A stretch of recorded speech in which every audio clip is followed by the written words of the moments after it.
Kita akan terus kepada soalan yang kedua pula, iaitu pada minggu yang lepas, iaitu tahun lepas lah, padahal minggu lepas baru. Ada isu yang mana kita ketahui yang mana di laman sosial berkaitan Ashabul Kahfi. Tapi itu bukan soalan kita akan bahaskan kali ini. Sebab Sahibus Samahah telah membahaskan panjang lebar di podcast pada pertemuan yang lalu, minggu lepas. Boleh tengok di YouTube. Di YouTube Promedia Tajrid ada dirakam, iaitu podcast berkaitan isu tersebut. Pada kali ini, soalan yang mana saya ingin ajukan ada kaitan juga sedikit dengan perkara tersebut, iaitu berkaitan tentang ahli kitab. Siapakah ahli kitab ni? Adakah ahli kitab yang mana berada pada zaman kita ini, iaitu orang Nasrani dan juga Yahudi, hukum mereka ni terpakai juga sama dengan yang berlaku pada zaman Nabi SAW. Jadi minta Sahibus Samahah memberikan pencerahan tentang perkara ini.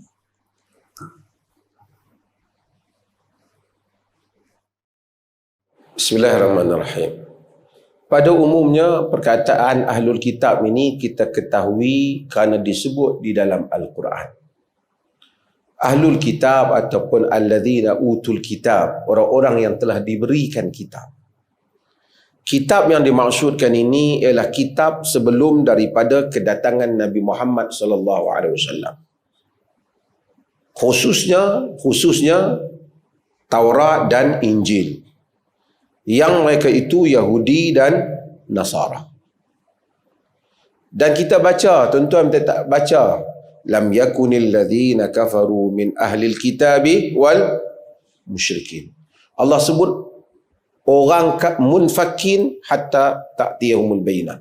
Allah sebut orang kafir ni ada dua, iaitu ahlul kitab dan musyrikin. Quran banyak, ya ahlul kitab ta'alau ila kalimatin sawa bainana wa bainakum. Wahai ahlul kitab, Nabi kata, mari. Allah suruh Nabi beritahu, mari dia kepada kalimah yang sama antara kami dan kamu, ahlul kitab. Jadi siapa yang menamakan mereka ahlul kitab? Allah menamakan mereka ahlul kitab. Jadi ahlul kitab ni apa? Mereka beriman kepada Nabi sebelum daripada Nabi Muhammad SAW, dan kitab langit yang diturunkan sebelum daripada Nabi Muhammad SAW. Kalau mereka masuk Islam, dah tak nama ahlul kitab dah lah. Dia akan jadi Muslim dah lah. Mereka ahlul kitab ni, mereka ada ilmu tentang kitab yang lepas. Itu dulu.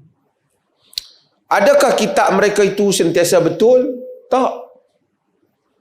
Kenapa? Bukan kitab itu memang betul. Yang tak betul sebab apa? Mereka menyeleweng. Allah kata, fawailul lilladzina yaktubuna alkitaba biaydihim. Fawailul lilladzina yaktubuna alkitaba biaydihim thumma yaquluna hadza min indillah liyashtaru bihi thamanan qalila. Celaka orang yang menulis kitab dengan tangan mereka, kemudian menyatakan ini daripada Allah untuk membelinya dengan harga yang murah. Maksudnya orang ahli kitab ni, mereka juga menyeleweng.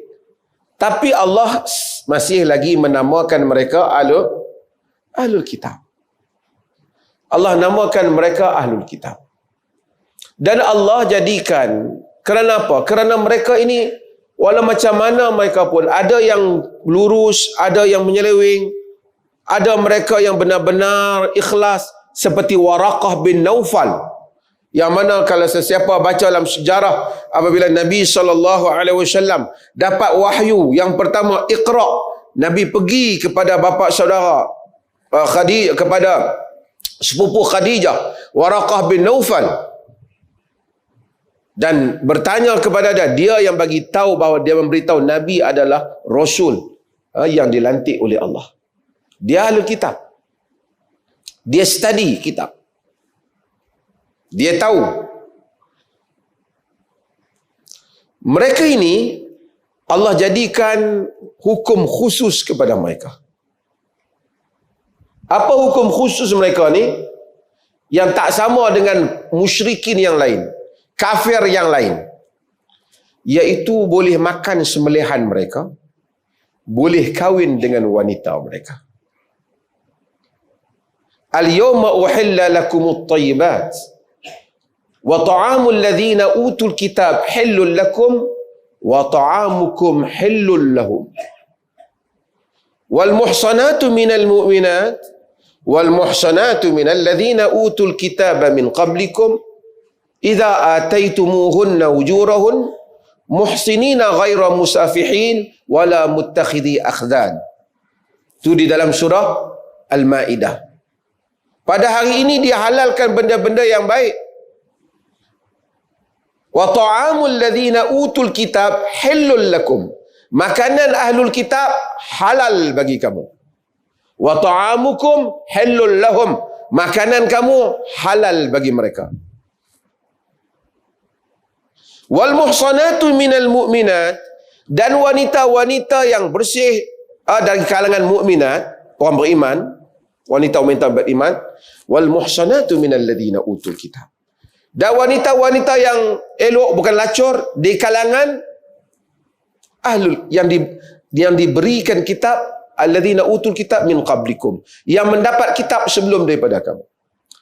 Muhsinina ghaira musafihin, yakni kamu kahwin dengan mereka, bukan kamu berzina dengan mereka.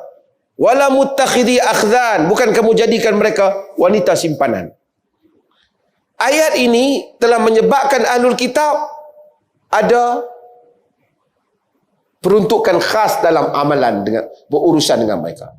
Hatta para ulama dalam politik dalam berbagai-bagai kerajaan Islam juga ada urusan bagaimana berurusan dengan ahlul kitab dan berurusan dengan musyrikin yang lain. Sebab mereka ni ada sebahagian perkara-perkara yang common ground, ada benda yang mereka sama dengan kita. Kalau kita sebut Nabi Ibrahim, mereka faham. Kita sebut Nabi Musa, mereka faham. Sebab itu bila kita tengok debat dulu, Didat, Zakir Naik, bila berdebat dengan Kristian, bila debat dengan mereka mudah kerana ada ground yang sama yang mereka faham. Tak ada kalau kita berdebat dengan Hindu, Buddha, cerita Nabi Musa, dia tak tahu apa. Dia tak iktiraf pun. Cerita Nabi Ibrahim, dia tak iktiraf. Tapi kalau cakap dengan Christians, Abraham, Moses, kalau kita cakap dengan Yahudi tentang Musa, tentang Nabi Ibrahim, dia faham. Dia iktiraf Nabi itu. Dia pun nama Abraham, nama Musa. Sebab tu antara tokoh besar ilmuwan Yahudi pada zaman kegemilangan Baghdad dahulu, Musa bin Maimun, Yahudi. Yang orang samakan dengan kebijaksanaan Al-Imam Al-Ghazali di dalam falsafah. Yahudi. Tuan-tuan kalau duduk di, sebahagian ustaz, pengimam kita duduk di Jordan. Dia tahu, orang Jordan yang ramai Kristian. Allah Aliyul Qadir. Ustaz Tajul pun belajar Jordan. Allah Aliyul Qadir. Nama mereka Daud. Nama mereka Musa. Nama mereka Isa. Cakap Arab. Lebih daripada kita lagi. Dan Bible mereka dalam bahasa Arab. Banyak perkara yang mereka sama. Maka menyebabkan ada hukum yang sama.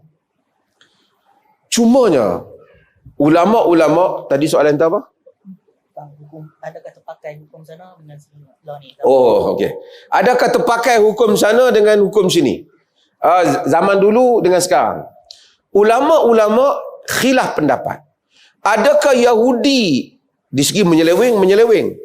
Di sudut Kristian yang kata Allah satu daripada yang tiga. Ini bila? Bukan baru-baru ni, sejak zaman Nabi Muhammad lagi. Kafara alladhina qalu innallaha salisu salasah. Telah kufur orang yang menyatakan Allah tiga daripada yang tiga. Ini daripada dulu. Tapi Quran masih menamakan mereka ahlu kitab. Jadi timbul soalan, apabila ayat yang saya baca tadi dalam surah Maidah itu yang membenarkan sembelihan mereka dan membenarkan kahwin dengan wanita mereka, adakah merangkumi ahlul kitab zaman kita? juga ataupun zaman Nabi saja.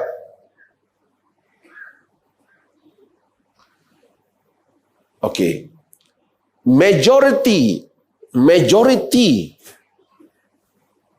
mazhab, khususnya dalam mazhab Hanafi, mazhab Malik dan dalam mazhab Hambali, kaul dalam mazhab Hambali yang kuat menyatakan ia merangkumi Yahudi, Kristian pada zaman Nabi dan juga pada zaman sekarang, selepas zaman Nabi. Kerana yang diukur kepercayaan dia, apa yang dia percaya.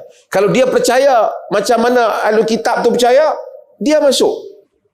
So, sembelihan Yahudi tu boleh kita makan, Kristian kita boleh makan jika dia di atas cara Yahudi dan Kristian ataupun Nasara lah. Kristian ni dalam terjemahan biasa Nasara tu. Boleh. Ini majoriti mazhab. Dalam mazhab Syafi'i, dia kata tak. Dia kata Yahudi dan Kristian yang Ahlul Kitab yang dimaksudkan itu, hendaklah mereka tu Ahlul Kitab sebelum Nabi dibangkitkan sebagai Rasul. Selepas Nabi diutus sebagai Rasul, yang jadi Yahudi dengan Kristian selepas itu tak kira.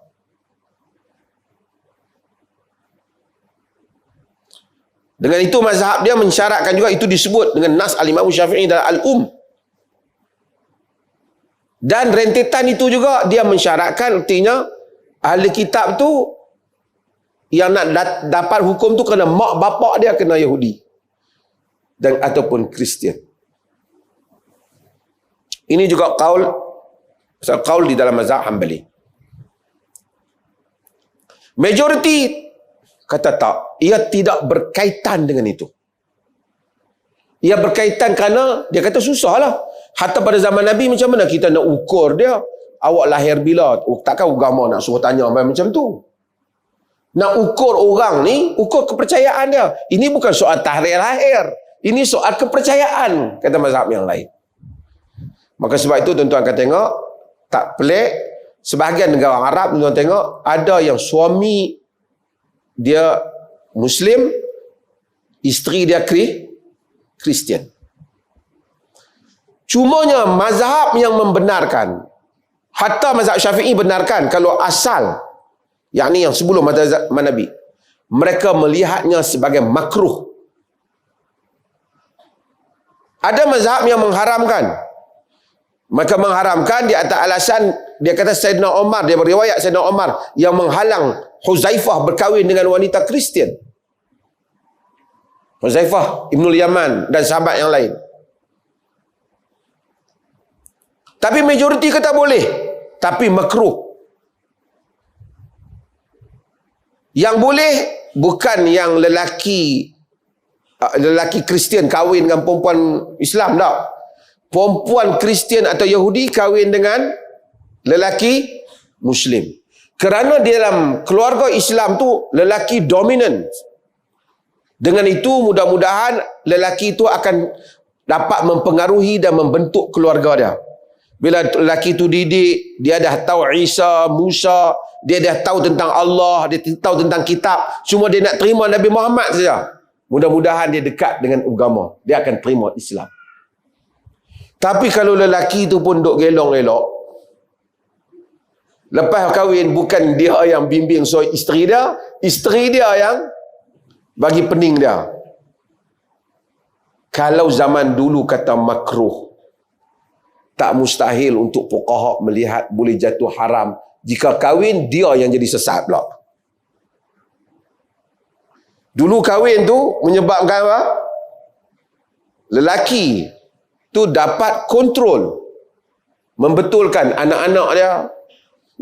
Ini kalau suami hak jenis penakut, pantang dengar seorang isteri pun dah dengar takut dah, macam mana dia nak membetulkan keluarga dia kalau dia kahwin dengan wanita yang berbeza agama? Jumhur, majoriti ulama memakruhkan pada zaman ini. Dia boleh, tapi pada majoriti ulama, tapi macam tu, mesti bukan wanita penzina, mesti tidak membawa kepada kekufuran orang yang kahwin tu, dan bukan wanita bukan wanita harbiyah, bukan ahlul kitab yang anti Islam, pergi kahwin dengan Yahudi hak jenis tentera Israel, tak boleh. Itu kafir harbiyah. Ni kalau ada wanita Yahudi yang tak musuh Islam, kenal tentang agama cuma tak masuk Islam, dia berkahwin. Ini berlakulah terutama orang Islam yang duduk dalam negara-negara majoriti Kristian dan Yahudi. Cumanya saya nak sebut, ada dua pendapat tadi saya sebut, ingat kan?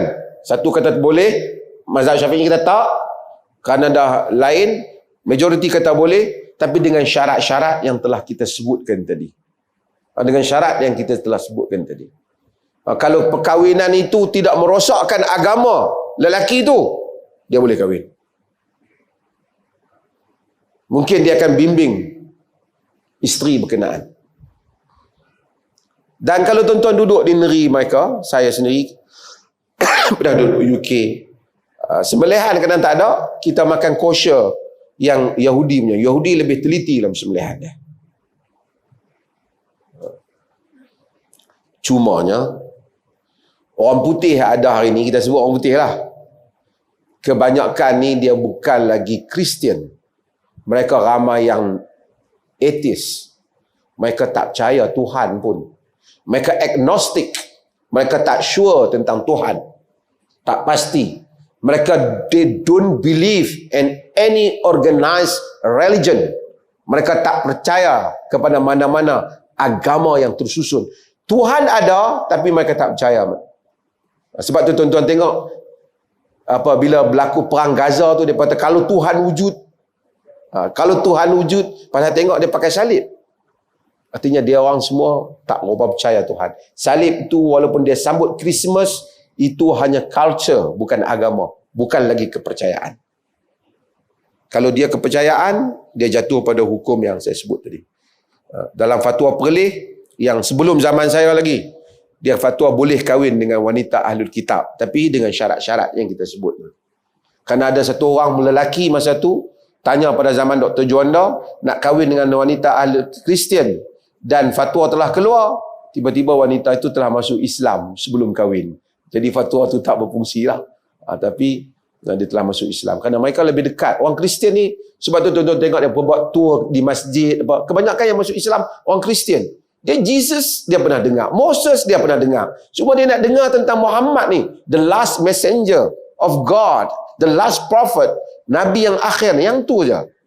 Sebab itu hikmah. Bila Allah syariatkan perkahwinan tu. Tapi kalau hikmah itu tak berlaku, kahwin menyebabkan jadi penin lagi, bukan jadi bawa pada Islam, maka itu yang Sayyidina Umar tak benarkan. Sayyidina Umar kata, aku bimbang kamu kahwin dengan mereka, kamu tinggalkan wanita-wanita mukminat.